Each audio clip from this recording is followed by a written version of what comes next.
Circus, Philip, Ramin, James, Anne-Marie, Annette, Plum, Lisa, and Ken. You may notice that Plum, Lisa, and Ken are not here. We have been getting together on and off since 2 hacks ago, so there's some continuity here. Next.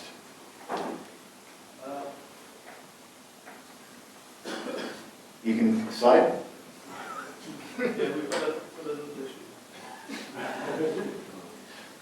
Slide. So the challenge is use Monte Carlo Analysis to look at risk data from the A14. You want to get the information over time, and you want to get information about the key indicators. So if I have risks, if I am going to be doing cost, what are the main risks that are causing that cost? So estimation risk is not rocket science. Everyone's familiar with it. You could do an estimate, oh, this is going to cost $1 million. It's going to take 2 days, or you could do more sophisticated estimates like PERT. And then once you have your PERT estimates, as recommended by the PMI, you put all those together and you run Monte Carlo statistical analysis. You do it many, many times and you get some kind of distribution. That we did 6 months ago. So the question is, how can we push the envelope? The way we want to push the envelope for this one is to include information about what are my key risks and how is that changing over time. So, slide.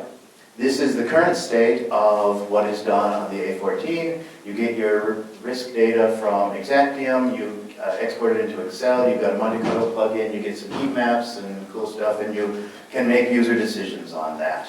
What we would like to see is a little more sophisticated. So what we've done is gone away from the Excel technology into more sophisticated technology. This is trying to create the synthesis of Python and Power BI so that you can get all the advantages of the computational flexibility of Python with the visualization and accessibility of Power BI.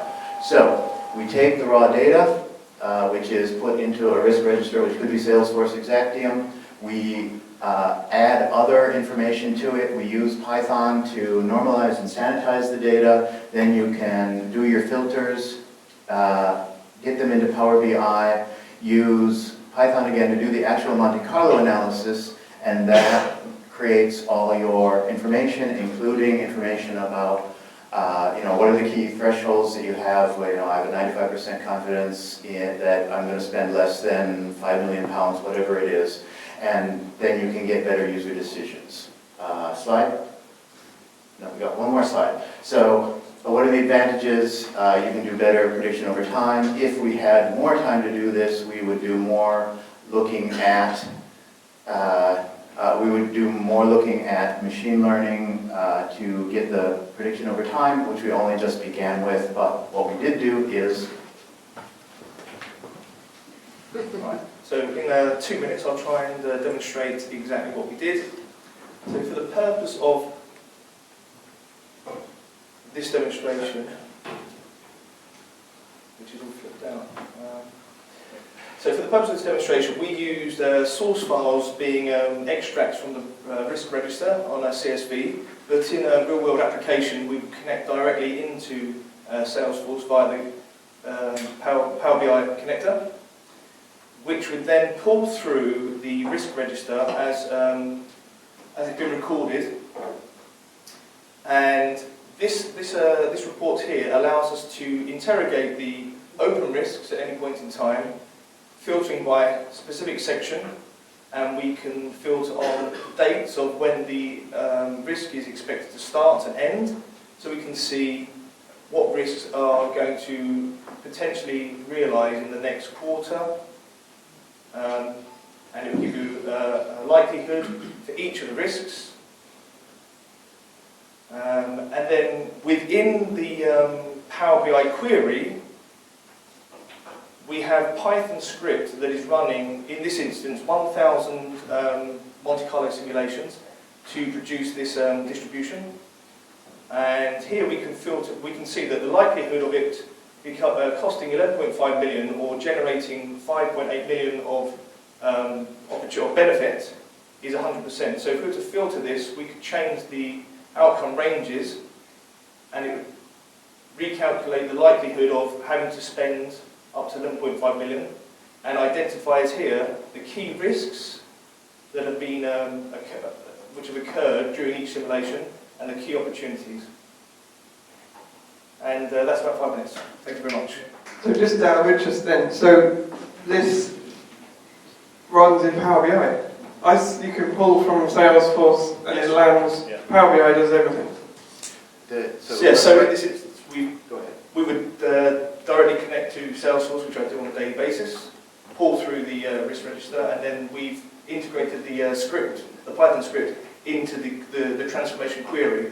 So on each refresh, it would run the simulations. And what we would potentially do is set that up to refresh at midnight, because if you're doing 10,000 iterations, it might take a bit of time. So are the iterations customizable? Quite easily? Yeah, very easily customizable.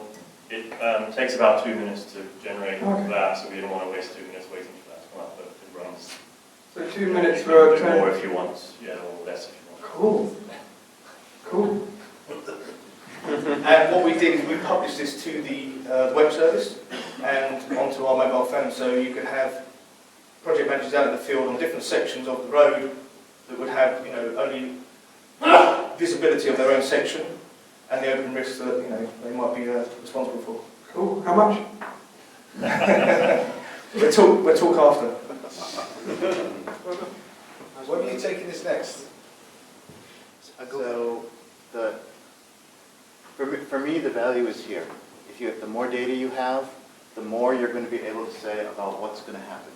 So we can do all the fancy machine learning stuff, but we can do more fancy machine learning stuff if we have more data. So for me, it's integration of that Salesforce Exactium data that you have with all the other data about your projects that you have, and then applying more sophisticated machine learning techniques so that you can get better and better predictions.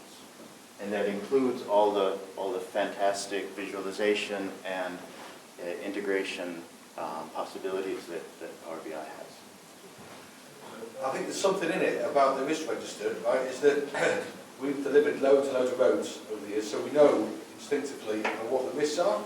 Yep. And we know what the distribution of those risks are. So I think that's where your data is going to come from in the future, is that we'll start to get feedback on those risks. That was actually something that we looked at a lot between the hacks, is this, the histogram is what my current risks are telling me. But based on historical data, I know this histogram is actually too optimistic or too pessimistic. What can I do to adjust that based on? So we did look at that. How does the plugin, the Excel plugin, Monte Carlo, compare to what you could do in Python to do Monte Carlo? I mean, they both give you a histogram. So in terms of the results, it's same. But Python is just so infinitely more flexible. Now I've got a histogram. Now what else can I do? Now I can do anything I can think of. Whereas, what have you done in Python that you would be able to do, for example? So I don't know the details of the Excel plugin, but things that we were looking at with Python include, I have it's not a unimodal distribution; it's a bimodal distribution. So what's causing that bimodality? What else can we do? Yeah, I mean, there's things like correlations between different risks. You've got the risk breakdown structure in the risk register. You can try to drive some things off that. We haven't done any of that on here, but we have the data from the previous time. We can see there's opportunities there.